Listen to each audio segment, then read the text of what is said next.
On this episode, learn how our DP, Gareth Paul Cox, became a feature film cinematographer.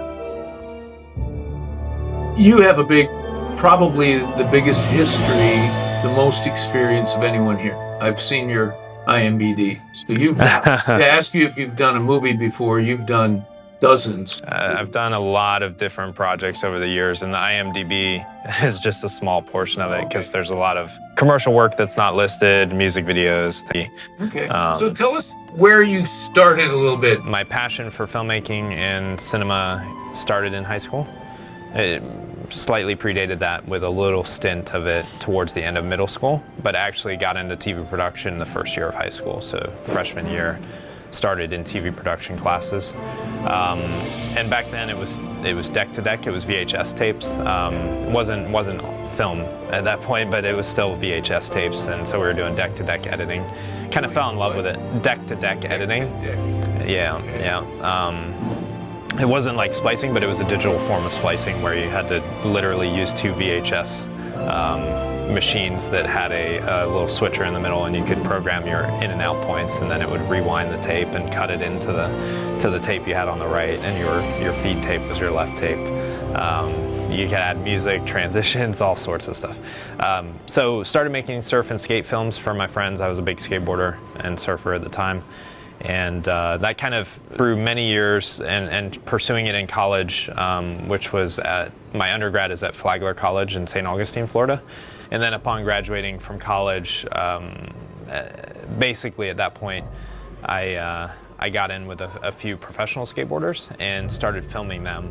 I continued with documentaries for a while, and also transplanted from Florida to New York. Started getting into some NGOs, distance learning, educational videos with MoMA, the Museum of Modern Art, and then it was the Natural Museum of History. So it just kind of like progressed. I knew I wanted to get into narrative filmmaking, and so coming out of undergrad, 4 years had passed. So that's when I went to the American Film Institute, studied cinematography, got my MFA in cinematography. But while I was in New York, I had also been doing fashion photography assisting. So that was another element that I had wanted to pursue, was fashion photography. So very quickly I started assisting fashion photographers, big name fashion photographers, and essentially got a lot of experience very quickly about how to light, still photography, different, kind of a different, obviously a different medium, but somewhat associated. You're still using a light meter. We had to be extremely precise, which was an interesting element because instead of it being like a quarter stop, half stop, or full stop of light that I was necessarily trying to adjust, it went to tenths of a stop because we were using strobes. So a lot of the strobes, it was like we had to be extremely precise. So got very good at metering, and that's the kind of light, obviously with flashes, you can't see it until the flash goes off. So as you're metering it, you're actually firing the strobes. So that was also another element, is like, you'd be working with a photographer and you'd start to understand their psyche and their approach to lighting. So that was kind of a cool way to start to understand at least most of what light is doing.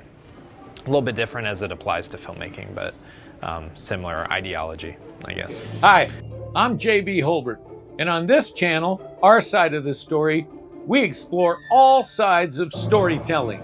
We'll explore writing and the challenges of publishing.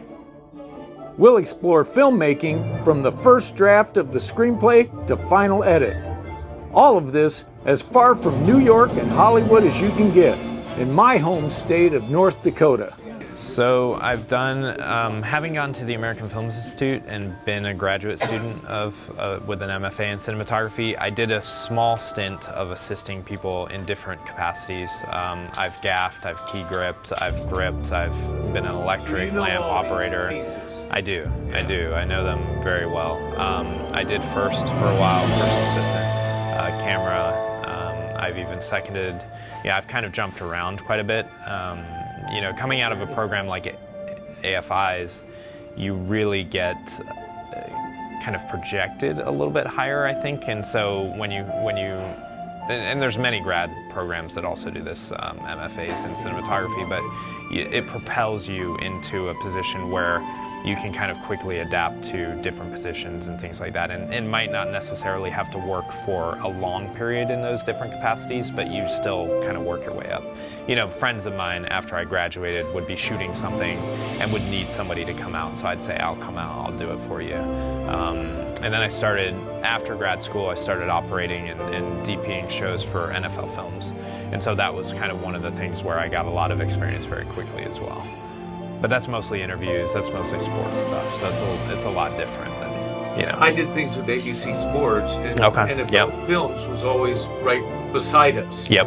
Booth Yep. and down on the field, but Yep. if I remember right, they were actually using film for a lot of what they were doing Yep. when everybody else Yeah. was. When I started with them, they were still shooting 16 millimeter. Yeah. And then the Arri Alexa Mini, or sorry, the Arri Mira came out. And when that came out, it was like basically replaced a lot of their 16 millimeter cameras. But Okay. ABC guys had one view of it, and they Yeah. found a very colorful, beautiful, they found the Yep. ballet in it almost. a lot of high-speed photography from Yeah. NFL films, yeah. Yeah, okay.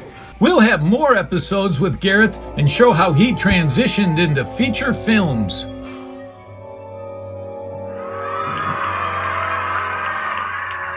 Check out this episode and see how Gareth prepped to be ready to work inside our Kmart studio.